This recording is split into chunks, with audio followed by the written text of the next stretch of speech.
네, 앞서 보도한 김동우 기자를 비롯한 특별 취재팀이 전하는 현지 소식들을 연일 보도해드린 바 있습니다. 조금 더 자세한 얘기를 듣기 위해서 우형준 기자가 스튜디오에 나와 있습니다.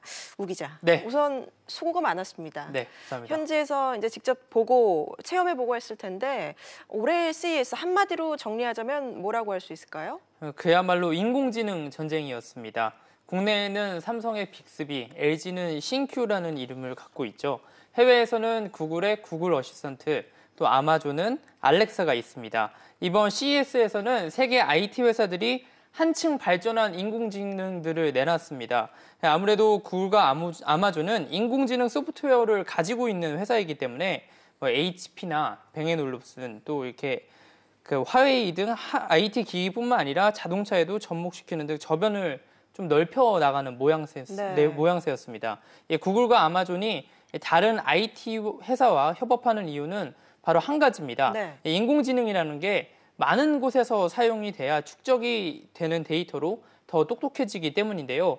우리 기업들이 좀 아쉬웠던 점은 삼성은 삼성 제품, LG는 LG 제품, 즉 인공지능이 자사 제품에만 탑재되어 있는 수준이기 때문에 저변을 넓혀 나가는 데는 한계를 보여줬다라는 생각이 들었습니다.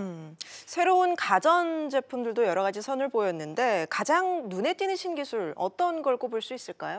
우선 IT 제품, 특히 디스플레이 쪽에서는 LG전자가 선보인 이 두루마리처럼 돌돌 말리는 롤러블 TV가 해외 관람객들 사이에서 반응이 뜨거웠고요. 네. 자동차 쪽에서는 화면으로 보시는 것처럼 이 BMW 자율주행 기술도 굉장히 주목을 끌었습니다. 저렇게 오토바이가 한번 길을 학습하면은 운전자가 없이도 알아서 어려운 코너링까지 이렇게 돌면서 갈 수가 있는데 관계자 쪽 얘기를 들어보니까 향후 배달이나 무인 서비스도 나중에 가능할 것이다 이렇게 전했습니다. 네. 이 밖에 또 마트에서 팔 법한 물건들이 조그만 상자 같은 자동차 안에 담겨서 앱으로 시키기만 하면 집으로 해주는 서비스도 선보였고요.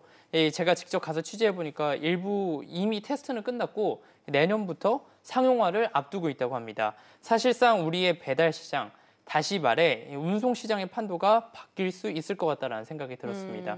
이 기술들을 살펴보니까 당장 내년부터도 사람이 하는 일을 로봇이 어느 정도는 대체할 수 있겠다라는 생각이 들었습니다.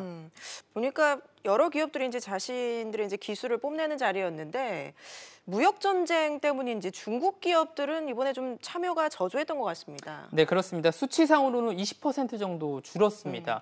중국 업체가 1,500여 개에서 1,200여 개사로 줄은 건데 그래도 여전히 전체 수는 많았습니다. 직접 취재해봤는데 미중 무역 탓인지 일부 중국 연구원들은 미국에서 아예 비자를 내주지 않아서 참석을 못했다라는 소식도 전해들었는데요. 그래도 중국의 기술력은 굉장히 위협적이었습니다. 네. 화면으로 잠시 보시면요. 중국의 한 회사가 만든 폴더블 폰입니다. 저게 화면이 종이처럼 굉장히 얇고요.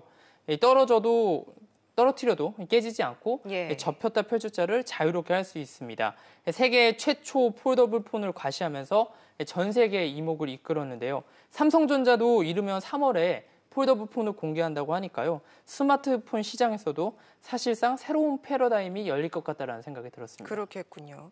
이 CES가 가전 전시회이긴 하지만 사실 최첨단 모터쇼라고 불릴 정도로 그렇죠. 자동차 신기술들도 여러 가지 선보였죠? 네, 그렇습니다. 자동차 신기술 하면은 보통 전기차, 수소차, 내연기관의 혁신도 있지만 이번 CES에서는 자동차 회사마다 자율주행 기술들을 뽐냈습니다. 우선 포드는 미국의 대형마트죠. 월마트와 함께 택배 전용 자율주행 배달차를 공개했는데 오는 21일부터 미국 내에서 정식 출시를 앞두고 있습니다. 이 밖에 BMW, 또 벤츠 등도 자율주행 기술들을 내놨는데 아직 우리나라 자율주행 기술이 단순히 안전성을 테스트하는 정도라면 상당히 진일보한 기술력을 엿볼 수 있었습니다. 알겠습니다. 우 기자 얘기 잘 들었습니다.